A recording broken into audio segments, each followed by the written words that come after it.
কিরে বসে আছিস? এতক্ষণে আসার সময় হলো তোর? ওই যে ওকে নিয়ে আসতে দেরি হয়েছে। ওয়েট করতেছি।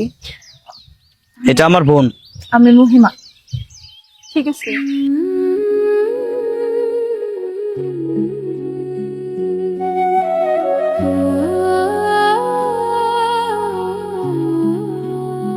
বসো।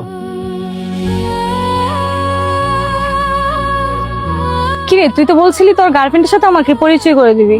বুঝলাম না, এটাই তো আমার সেই গার্লফ্রেন্ড। কি? এইটা তোর গার্লফ্রেন্ড? তো কি মাথা খারাপ হয়ে গেছে নাকি? গাড়ি থেকে কিরকম গন্ধ আসতেছে, বসতে পারতেছি না। ওর বাবা অটো চালায়, সে কি তোদের মতো এমন দামি জামা পরবে আর দামি দামি পারফিউম শরীরে দিবে? কি? ওর বাবা আবার অটোও চালায়? সামান্য একটা অটোওয়ালার মেয়ের সাথে তুই সম্পর্ক করতেছিস? ছি। একটু পর আমার বয়ফ্রেন্ড আসবে, আমি ভাবছিলাম তোদেরকে পরিচয় করাবো। তোদেরকে পরিচয় করালে আমার মান সম্মান থাকবে? ঠিক আছে যা। ভাই তুই থাক তোর ফকির মার্কা গার্লফ্রেন্ড নিয়ে, আমি গেলাম।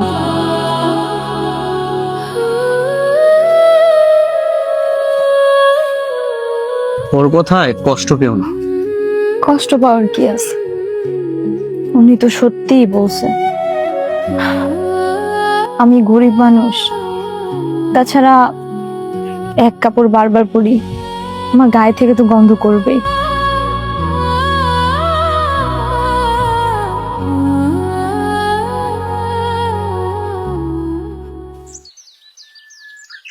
দুই বছর পর মালয়েশিয়া দিকে আসলাম, এখনো তোর বউকে দেখালি না, কেমন ভাই তুই?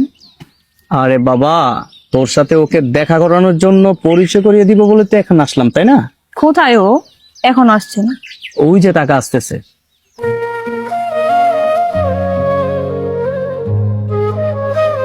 ওয়াও মাশাআল্লাহ, অনেক সুন্দর। সরি দেরি হয়ে গেছে।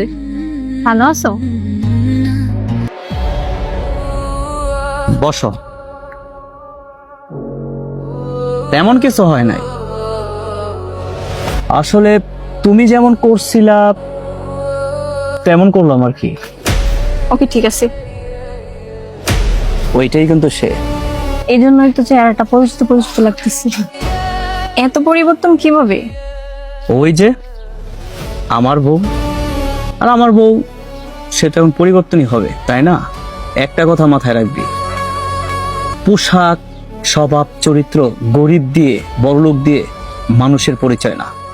আমি মানুষ, এটাই হচ্ছে মানুষের আসল পরিচয়।